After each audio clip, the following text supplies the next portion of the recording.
Economics में। तो सबसे पहले हम लोग करेंगे थ्योरी ऑफ कंज्यूमर बिहेवियर।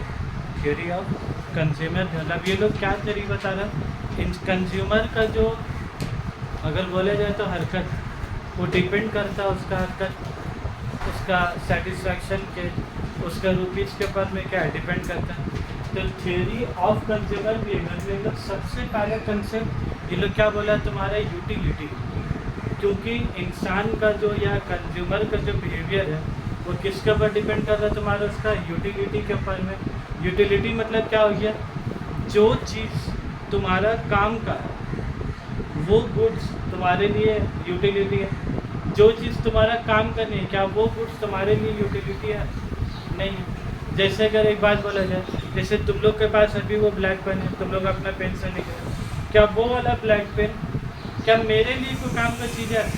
अभी हमको कौन पेंसिल लिखा, ये वाला पेंसिल, तो ये वाला पेन क्या है मेरा चाहत को क्या पूरा कर रहा है, जिसको हम लोग क्या बोलते हैं, बस कहीं और ही चलेंगे, चाहत को पूरा कर। अरे भाई ये पेन क्या है मेरा मतलब क्या लग जाए वन सेटिस्फाई कर रहे हैं, मेरा भी चाहते इससे लिखने का, तो ये वाला पेन क्या है अपना दे दे शरीर थोड़ी चाह हेवी रिएक्शन।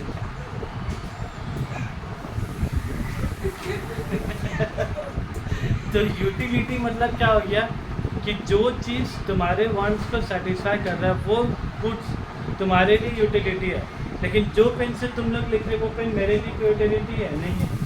लेकिन अब ऐसा बात करें ये पेन मेरे लिए काम का है, क्या ये पेन तुम्हारे लिए भी काम का होगा ऐसा ज़रूरी है? ये भी ज़रूरी नहीं है। तो ये चीज़ इसीलिए यूटिलिटी बोला जाता है इज़ अ सब्जेक्टिव। यूटिलिटी को क्या बोला जाता है, इट इज़ अ, जो बोर्ड में सब लिखेंगे एक एक करके पढ़ा भी देंगे। देखो सेकेंड पॉइंट में हम लोग क्या लिखे, यूटिलिटी सब्जेक्टिव क्यों लिखा है, जो चीज़ मेरे काम का वो चीज़ तुम्हारे काम का नहीं हो सकता, जो चीज़ तुम्हारे काम का वो चीज़ मेरे काम का ये भी कोई ज़रूरी नहीं है। मतलब बोलने का मतलब ये है कि utility is subjective because it changes from person to person. ठीक है बस। थर्ड पॉइंट में लोग क्या बोलता है, जैसे भी हम लोग अभी क्या समझा कि यूटिलिटी मतलब ना सर कि one satisfying power of a commodity is called utility. One satisfying power of a commodity is called utility. तो मसला क्या है, जैसे हम लोग बोले ना हम लोग चाहत को पूरा कर रहा है, तो हम लोग को ऐसा लगता है ना कि मतलब ये चीज़ ना जरूर बहुत काम का चीज़ होगा। क्या हमेशा जो चीज़ तुम्हारा फ़ायदामंद चीज़ है, तुम्हारे शरीर को जो क्या बोलते हैं अच्छा कर रहा है, क्या हमेशा उसी का यूटिलिटी होगा? कोई ख़राब चीज़ है जिससे तुम्हारा सेहत को नुकसान पहुंच रहा है, क्या उस चीज़ का भी यूटिलिटी होता है कि नहीं होता? जैसे बहुत आदमी लोग हैं सिगरेट पिएगा, वो जब तक रात में पिएगा नहीं तब तक उसको नींद ही नहीं आएगा, सुकून ही नहीं होगा।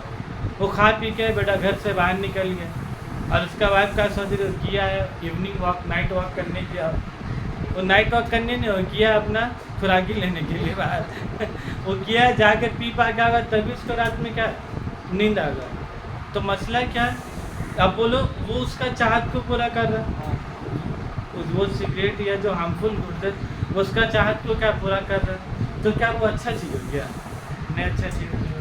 तो इसलिए बोला जाता है utility, utility does not mean the usefulness of good. Utility का मतलब ये नहीं कि गुड अच्छा होगा, वो गुड नुकसान भी हो सकता है, लेकिन ये तुम्हारा सेटिस्फाई को क्या है, तुम्हारा चाहत को क्या पूरा कर रहा है, तो उसको भी यूटिलिटी क्या हम लोग उसको बोलते हैं। तो पॉइंट नंबर डी में क्या लिखा, utility may be of harmful goods. जो नुकसान वाला चीज़ है उसका भी यूटिलिटी हो सकता है कि नहीं, उसके भी हो सकता है।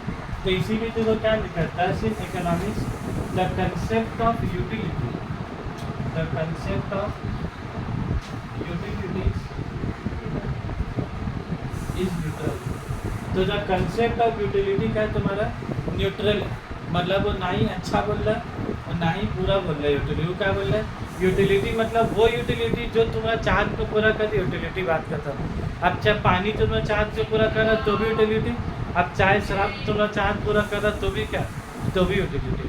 बहुत आदमी लोग होते ही जैसा अभी बीच में कोरोना के टाइम में हुआ था, खाने को पैसा नहीं लेकिन शराब का भी दुकान 2-3 महीनों तक बंद था। जिस दिन खुला उस दिन लाइन लगा कर बिक्री हुआ। साला उसका सेल इतना हुआ कि सरकार चौंक किया कि इंसान के पास खाने का पैसा नहीं, इलाज कराने का पैसा नहीं, इंसान बिना इलाज का मर जा रहा है, और शराब का दुकान खुला तो साला सबसे ज़्यादा सेल। लोगों के पास तो डेटा जाता है ना कि कंप्यूटर में तो सब एंट्री हो रहा है। दिमाग घूम गया था कि कोरोना के टाइम में इतने ज़्यादा सेल कैसे, मतलब समझ रहे हो, मतलब 3 महीना कैसे जिया होगा, जहाँ हर 3 लोग के लिए मुश्किल होता है, हर दिन उन लोग का जिया 3 महीना। और फिर जब लीगली खुल गया तो फिर क्या चला। वही बोल रहा था सर कि शराब का दुकान में वहाँ जाने लगा, वहाँ कोरोना नहीं है, बच्चा लोग स्कूल में एग्ज़ाम देने जाएगा तो बेटा वहाँ कोरोना। क्या लॉजिक था, मतलब क्या क्या हुआ था, एक दौर गुजरा एक तो बाप रे क्या हुआ सब कुछ। तो यूटिलिटी मतलब कि मेन तुम क्या रखोगे बोलो तो, यूटिलिटी मतलब मेन तुम क्या रखोगे, wants satisfying power of a commodity is called utility. फिर यूटिलिटी इज सब्जेक्टिव, फिर तुम याद क्या रखोगे बोलो, यूटिलिटी सब्जेक्टिव के बाद में utility may be of usefulness of good और utility may be of harmful good और does not mean the usefulness of good. फिर यूटिलिटी क्या है तुम्हारा, may be of harmful goods. और फिर क्या लिखोगे, thus in economics the concept of utility is वो कहीं न्यूट्रल है ना, वो अच्छा बोल रहा ना खराब बोल रहा, बोला भाई जो तुम्हारा चार्ज पूरा करेगा वो यूटिलिटी बात है, ठीक है। अब इसके बाद हम लोग आएंगे सेकेंड कंसेप्ट नॉलेज। हाँ, अब हम लोग का जो इसमें तुम्हारा है यूटिलिटी पूरा का पूरा चैप्टर 2 पार्ट में डिवाइड है, पूरा का पूरा चैप्टर 2 पार्ट में डिवाइड है। एक तुम्हारा कार्डिनल एनालिसिस और एक तुम्हारा होता है ऑर्डिनल एनालिसिस। तब भी हम लोग उसका पूरा समरी दिखाएंगे उसका, ठीक है।